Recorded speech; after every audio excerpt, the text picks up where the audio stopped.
এই আপনাদের মতো ছোটখাটো প্যান্ডেল নয়, এইরকম 100টা প্যান্ডেল হবে, 100টা, এত বড় প্যান্ডেল, 25,000 শ্রোতা, নারী পুরুষ মিলিয়ে। আর এইরকম স্টেজ মনে হয় এটা সমান 10টা করে, এক একটা স্টেজ 3টে স্টেজ করেছিল। তো আমি মধ্যখানে বসে আছি, আমার বায়ান শুরু হবে 9টা থেকে 11টা টাইম। তো বললে হুজুর আপনি একটু বসুন, 4টা বিয়ে পড়ানো হবে। আলহামদুলিল্লাহ বিয়ে পড়াও, বিয়ে পড়াচ্ছে, ইমামরা এলো, ছেলেগুলোকে নিয়ে বিসমিল্লাহ। দেলমোহর 80,000 টাকা, 79,800 টাকা ধার, 200 টাকা লগন। আমি সালা ধারে বউ পাওয়া যাচ্ছে, অবাক। আমি স্টেজ শুরু করলাম, খুতবা পড়িনি।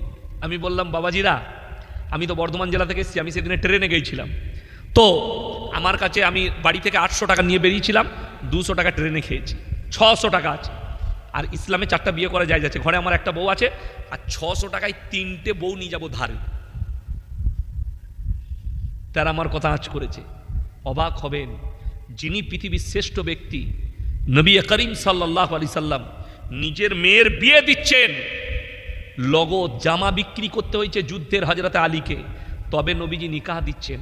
আর আপনি বলছেন নবীজিকে আমি ভালোবাসি, মোহাব্বত করি, আশিকে রসুল, অথচ আপনি বউ নিয়ে আসছেন ধারে। আপনি আল্লাহকে কি জবাব দিবেন নিজে ভাবুন।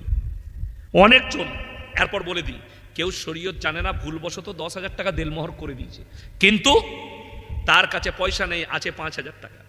আপনি তাকে 5,000 টাকাই দেন, আর স্ত্রীকে বলুন আমি ইনকাম করে তোমাকে বাকি 5,000 টাকা পরিশোধ করে দেবো। আর স্ত্রী যদি ওই পজিশনে বলে না তুমি আমার জানের সদর, তোমাকে পয়সা লাগবে না, ওটা আমি ক্ষমা করে দিলাম, আপনি নির্দ্বিধায় গ্রহণ করতে পারেন। আর যদি ওই 5,000 টাকাটাও এটাও আপনি রেখে দেন, আপনাকে আমি দিলাম খরচা করার লেগে, আপনি নির্দ্বিধায় খরচ করুন। সে দান করে দিতে পারে, সে বিলিয়ে দিতে পারে, সে আপনার খরচ করতে পারে, মা বাবাকে দিতে পারে, শ্বশুর শাশুড়িকে দিতে পারে, সেটা তার ইখতিয়ার। কিন্তু উচিত হচ্ছে লগদ মিটিয়ে দাও। আমাদের দেশে আছে, বইয়ের কাছে ক্ষমা চেয়ে নিবে, দিয়ে লোককে দেখানোর লেগে 2 লাখ টাকা দেলমোহর, বুড়োটাই ধারে, যা বুঝে কর। কে বলল 5,000 টাকা দেন কিন্তু লগদ? শিখে যান আমার কাছে, এটা হাদিস। কম দেন কিন্তু লগদ দেন। কে বললে 10 লাখ দিতে হবে? আপনার স্ট্যাটাস আছে? লগদ দেন 10 লাখ, কত বড় বাপের বেটা দেখি। লগদ দেন 5 লাখ। ধারে যদি বলেন তাহলে তো আমরা মৌলবীরা 1 কোটি করতে পারি। আমাদের বিয়েতে আমরা 1 কোটি করতে পারি না মৌলবীরা? যে বউকে বলবো ক্ষমা করে দাও, তো দিতে পারবো না।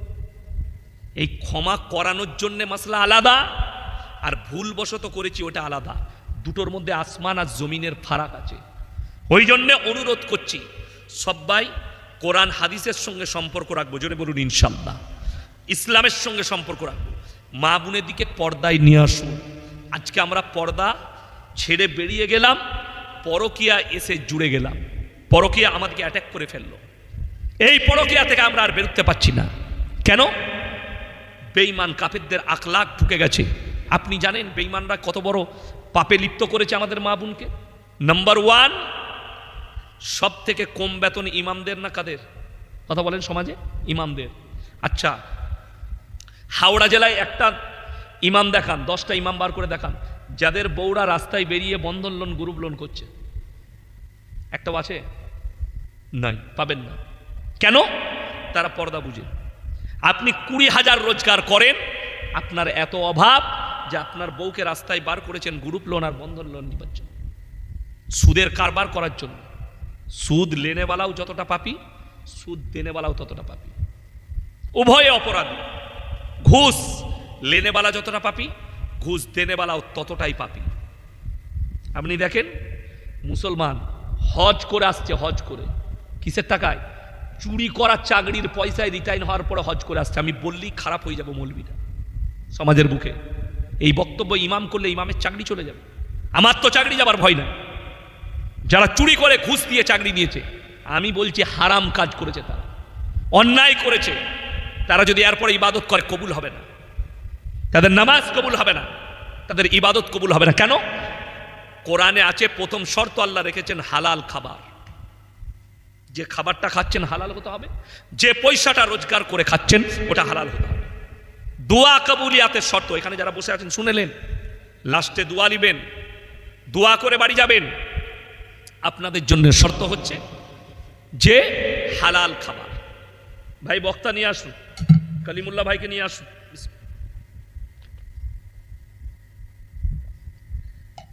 হালাল খাবার এটা হচ্ছে শরীয়তে প্রথম শর্ত, যে আল্লাহর কাছে সবাই দোয়া করবেন আল্লাহ যেন আমাদেরকে হালাল রুজি রোজগার করার তৌফিক দান করে। বলুন আমিন। সবাই নিয়ত করলেন নামাজ আজ থেকে কেউ ছাড়বো না, জোরে বলুন ইনশাল্লাহ। আরো জোরে বলুন ইনশাল্লাহ। নামাজ কেউ ছাড়বেন না।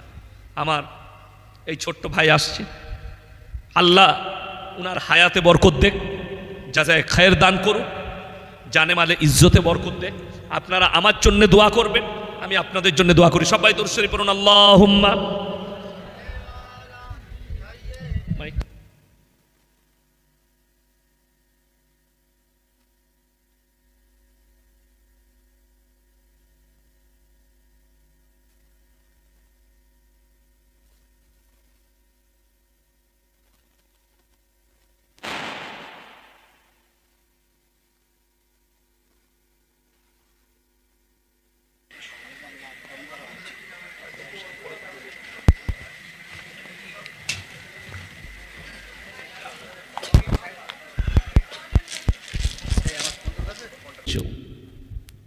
বর্তমানে ভারতবর্ষে যতগুলো ইসলামের কোরআনের দুশ্মন দেখছেন,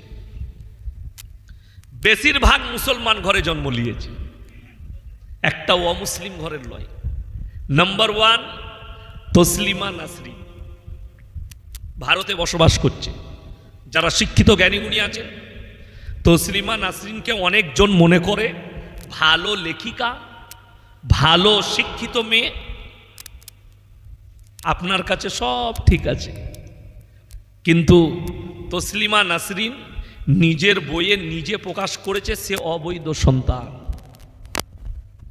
যদি বলেন বইটার নাম কি, কিনে পড়ে নেবেন। বইটার নাম লজ্জা। বইটার নাম কি বললাম? লজ্জা। সেই বইয়ে লিখেছে আমি আমার মাকে আমার চাচার মশারিতে দেখেছি। এটা আমি বানানো গল্প বলি নাই, লজ্জা বইটা কিনে পড়বে।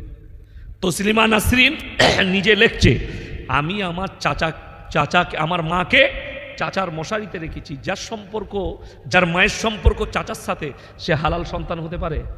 কথা বলে না, সে হারাম সন্তান। মুসলমান ঘরে জন্ম নিয়েছে, লন্ডন আমেরিকা থেকে পড়াশোনা করেছে, লন্ডন থেকে, কিন্তু হারামের আওলাদ, রসুলের দুশ্মন, ইসলামের দুশ্মন। কলকাতায় প্রতিনিয়ত একটা মেয়ে দাড়ি টুপি নামাজ রোজা ইসলাম কোরআন নবীজিকে গালি দিচ্ছে। সেই মেয়েটার নাম হচ্ছে নাজিয়া ইলাহি খান। মেয়েটা কলকাতায় থাকে, কোথায় থাকে আমি জানি না। এই মেয়েটার কুণ্ডলি বার করলাম, মেয়েটা কেমন খোঁজ নিয়ে দেখলাম, মেয়েটার দেহ ব্যবসায়ী, কিন্তু জন্ম নিয়েছে মুসলিম ঘরে। আপনাদিকে আমি আজকে একটা ক্লিয়ার করব যে মুসলমান ঘরে জন্ম নিলে গরুর মাংস খেলে সে কি সত্যিকারী মুসলমান? আপনার ভুল হচ্ছে কোথাও, মিস্টেক। মুসলমান ঘরে জন্ম নিলে আর মাথা ঠুকলে মুসলমান হওয়া যায়। মাথা বহুজন ঠুকে। আপনারা বলুন, মোবাইলে দেখেছেন, গুগল খুলুন, সার্চ করুন, পেয়ে যাবেন। গুগল খুললেই পেয়ে যাবেন আপনারা। কি শাহরুখ খান উমরা করতে গিয়েছিল, আপনি ফটো দেখতে পাবেন। ঠিক বললাম না ভুল বললাম? খুলে দেখুন, যাদের কাছে বড়